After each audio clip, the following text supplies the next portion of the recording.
तुम यहीं रुको, हिलना मत। मैं अभी 2 मिनट में आई, प्लीज यहीं रहना। मरियम,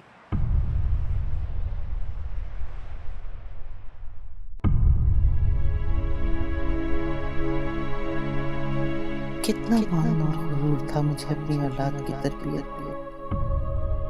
कैसे खानदान बिरादरी में मेरी तरबियत की मिसालें दी जाती रही और मैं फख्र से गर्दन ऊंची करके तारीफों के मेडल वसूल करती रही। लेकिन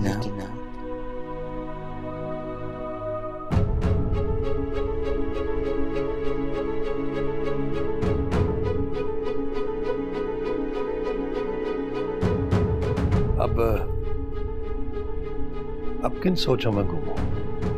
पछता रही हो अपने फैसले पर? दुनिया इधर से उधर हो जाए, शहाना ना अपने फैसलों से पीछे हटती है ना पछताती है। पछताओगी तुम, एक ना एक दिन पछताओगी।